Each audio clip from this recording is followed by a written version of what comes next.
हाँ, तो मुझे लग रहा है कि 20-25 दिन तो हो गए होंगे मेरे को अंडमान आए हुए, लेकिन ये पहला दिन है जब मैं बाहर के जा रही हूँ, मतलब बीच पे जा रही हूँ जिसके लिए स्पेसिफिकली लोग यहाँ आते हैं। इसके पहले मूवी देखने गई थी, पर guys finally I am going out and I am excited, let's सी।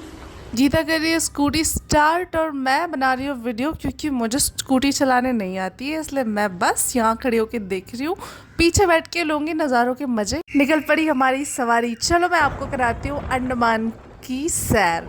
ये है अंडमान। जाना कहाँ है ये आपको वहाँ पर पहुँचने के बाद ही पता चलेगा। इसको स्टार्टिंग में सरप्राइज ही रखते हैं, क्योंकि शुरू में पता रहेगा तो कोई फायदा। पर मुझे सरप्राइज शायद रखने नहीं आता, क्योंकि मैंने यहाँ पे सर्च कर लिया, पर फिर भी आपको हमारी डेस्टिनेशन का पता नहीं है। So let's go with me see. अभी हम जा रहे हैं चट्टम जट्टी के पास, वहाँ से हम लेंगे शिप। रास्ते में याद आया कि पेट्रोल भराना भूल गए हैं। ये स्कूटी हमारी नहीं है, भाड़े की स्कूटी है, तो इसमें पेट्रोल भी डलवाना होता है। ऑल सेट टू गो।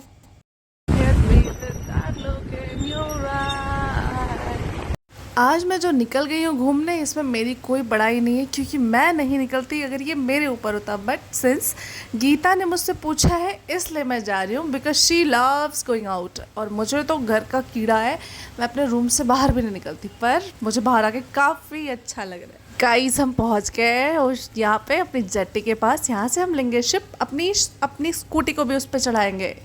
ये आके मुझे यहाँ पता चला कि सब अपनी स्कूटी और अपनी कार और सब कुछ शिप पे चढ़ा के लेके जाते हैं उधर। और ये मेरी पीली चप्पल जो कि मेरी नहीं है। तो अंडमान में आए हुए मैंने आपको पहले ही बताया काफ़ी दिन हो गए, पर ये पहली बार मैं ओशन देख रही हूँ अंडमान का। इसके पहले मैंने अपना ओशन देखा है चेन्नई का, but it is of course beautiful experience, तभी इतने दूर दूर से लोग आते हैं। And guys we are in the bay of Bengal. चलो हमारी चट्टी से हम उतर के आ गए और अब हम आगे का रास्ता देखेंगे। अपनी स्कूटी रेडी है। गाइज मैंने सोचा था कि मैं डेस्टिनेशन नहीं बताऊंगी, पर अगेन रिकॉर्डिंग है मेरे फ़ोन में और मैंने उसमें सर्च कर लिया, अब आपको पता चल गया है। तो चलो, वैसे भी कौन सा आप जानते होगे, सबको तो नहीं पता होगा। अच्छा, ये जो जगह है, इस जगह का नाम है बैम्बू फ्लैट, शायद, क्योंकि मैं हमेशा कंफ्यूज रहती हूँ तो मुझे अभी भी भूल गई हूँ, पर ये बैम्बू फ्लैट ही होगा। तो चलो चलते हैं अपनी मंजिल पर।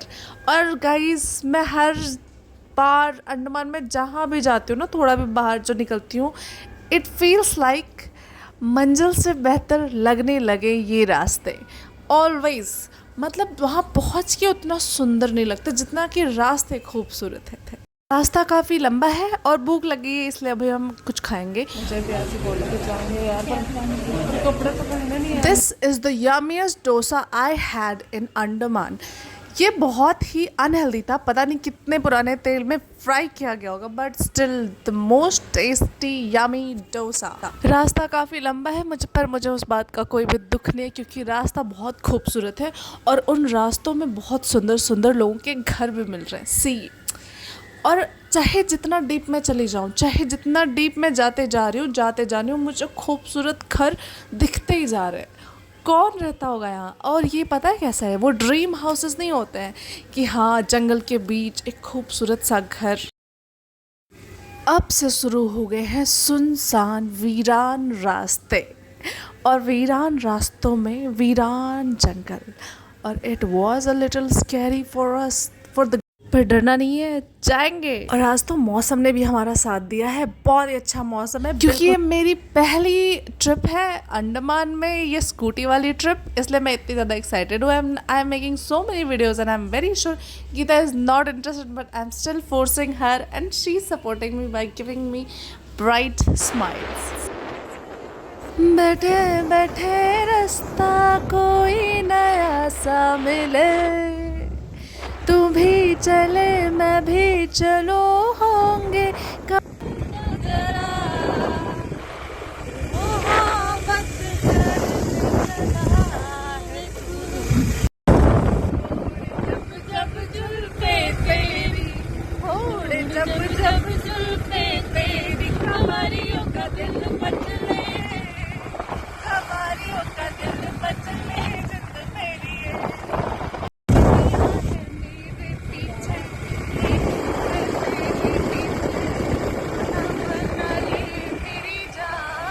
ना तो मेरे गाने ख़त्म हो रहे हैं और ना ही ये रास्ता इतना लंबा है।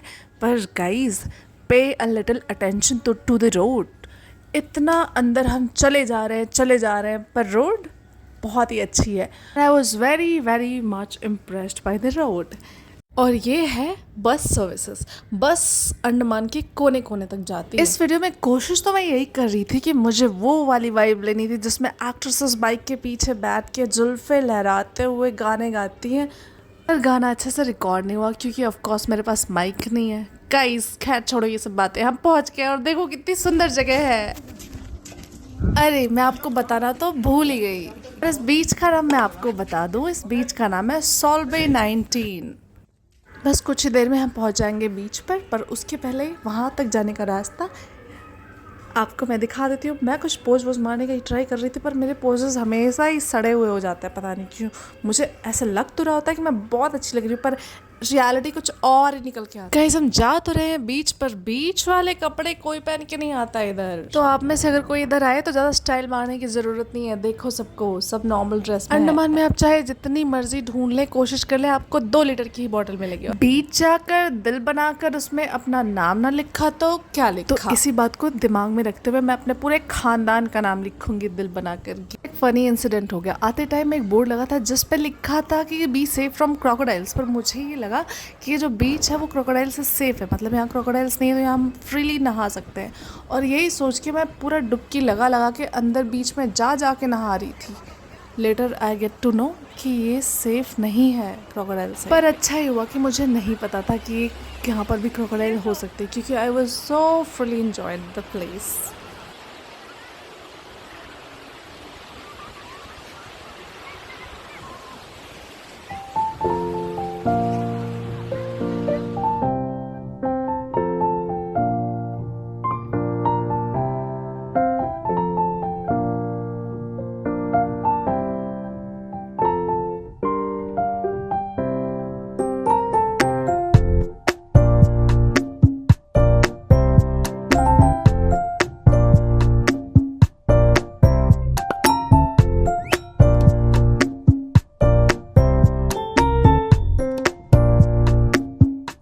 खेलने के बाद, नहाने के बाद हम लोग गए हैं बहुत ज़्यादा थक, क्योंकि काफ़ी टाइम बीत गया है, 1-2 घंटे बीत गए, इसलिए अब बैठ के खाएंगे ये 10-20 रुपए वाले चिप्स जो कि हमने रास्ते में खरीदे थे पेट्रोल भरवाते टाइम। हाइजीन का कोई भी ख्याल नहीं है, रेत जो लगी उसे कपड़े पर झाड़ पोंछ के हम तो खाएंगे चिप्स बस। मुझे आज ये बात भी पता चली कि जब तक आप पानी में अपना मुंह नहीं खोलते हो आपको पता नहीं चलता कि वो पानी खारा है। Later I get to know कि पानी इतना खारा था मेरे बाल और स्किन की वाट लग चुकी है। खैर अब हम निकल रहे हैं, लेट्स गो। ये जो पेड़ है ना, ये जो बगीचा है, ये सुपारी बगीचा है, नारियल का नहीं है, इफ़ यू आर कन्फ्यूज्ड। और हमें यहाँ पर इसलिए रुकना पड़ा क्योंकि ट्रैफिक लग गया है, क्योंकि काफ़ी ज़्यादा टूरिस्ट आते हैं यहाँ पे इसलिए। और ये देखो, ये शेड में सुपारी सुखा रहे हैं, ऊपर सुपारी के पेड़। And this is the most beautiful thing I saw. Just look at that cute little baby. मतलब ये sense of security and the love and the trust he has on his master. It is so adorable. चलो guys, traffic clear हो गया, इसलिए हम फिर से निकल चुके हैं घर की ओर, जो कि काफ़ी दूर है और रास्ते काफ़ी सुनसान। गाइस यहाँ भी मैं गाना गा रही हूँ, पर गाना सुनाई नहीं देगा, इतनी तेज हवा की आवाज आ रही है। भीगा भीगा है समा, ऐसे में है तू कहाँ, मेरा दिल ये पुकारे आजा। भीगा भीगा है समा, ऐसे में है तू कहाँ, मेरा दिल ये पुकारे आजा।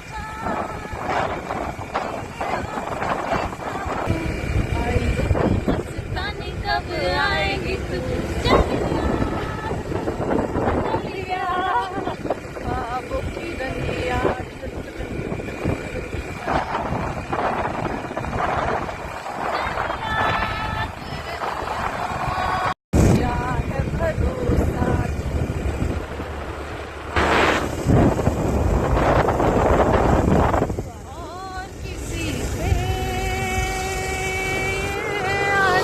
अंडमान के मौसम का कोई भी भरोसा नहीं है, यहाँ पे कभी भी बारिश हो सकती है गाइस। हम समय रहते ही आ गए चैटम जेट्टी, यहाँ से अपनी स्कूटी को चढ़ाकर जेट्टी पर सीधा जाएंगे अपने घर। फिर से ये कोई गवर्नमेंट बिल्डिंग और मैंने एक बात और सुनी कि ये जो मेन रोड्स हैं ना, ये अंग्रेज़ों के ज़माने के हैं और कुछ लोग तारीफ़ भी कर रहे थे अंग्रेज़ों के कि उन्होंने बनवाए थे। तो मैंने भी उनसे एक बात पूछी कि उन्होंने खुद नहीं बनाए वो रास्ते हमारे आदमियों ने बनाए, हमारे इंडियंस ने बनाए, और उन्होंने न जाने कितना टॉर्चर किया होगा इन रोड्स को बनाने के लिए। तो ये भी सोचना ज़रूरी है कि इन रोड्स को बनवाया तो उन्होंने, पर उन्होंने कोई ना उसका प्रॉफिट दिया, ना कोई बेनिफिट दिया, ना उनको पैसे दिए। उनको स्लेव बना के उठा के लेके आए इंडिया से, जो जेलों में थे हमारे फ्रीडम फाइटर्स, उनको पता नहीं किनको क्या क्या करके ये रोड्स बनाई हैं। तो it is not something we should proud of for the foreigners. उन्होंने मैं थोड़ी सीरियस हो गई, पर ये सच है। खैर, अब हम जा रहे हैं कॉर्बन्स बीच, आपको पता चल गया होगा, तो वहाँ चलते हैं और दिखाते हैं। वैसे रास्ते देखो पीछे कितने सुंदर है, और ये पेड़ अलग ही सुंदर लगते हैं। यार सीरियसली मुझे नहीं समझ में आता लोग अंग्रेजों पे प्राउड कैसे फील कर सकते हैं, क्योंकि उन्होंने जो काम किए हैं ना इंडिया में, वो हमें एक्सप्लॉइट करने के लिए किया है। तो कॉर्बन्स बीच पहुँच के मैंने ली है ये आइसक्रीम, इट वॉज टेस्टी, पर वहाँ के हर एक चीज़ के प्राइसेस आसमान छूते हैं। देखो अंडमान ऑलरेडी बहुत महंगा है, और ऐसे बीचेस पे चले जाओगे तो और महंगी सामान मिलेंगे। खैर सी, इट वॉज नाइट, अंधेरा हो गया था पर बहुत सुंदर लग रहा था, और रात के टाइम क्योंकि वेव्स स्ट्रॉन्ग हो जाती हैं तो it was a nice moment. तो गाइज़ आज मैं घूमने इसलिए निकली हूँ, और मुझे टाइम इसलिए मिला क्योंकि आज मेरा वीकली ऑफ था, तो इसलिए हम बाहर निकले थे। और आज का दिन पूरा ख़त्म हो गया है, सुबह से लेकर शाम तक, और अभी हम खाने आ गए हैं। तो ठीक है, चलो मैं मिलती हूँ आपसे अपने हॉलीडे और या फिर वीकेंड पर, क्योंकि तभी टाइम मिलता है। Until then bye, see you, take care, अपना ख्याल रखिए, and God bless you and me too. Bye bye.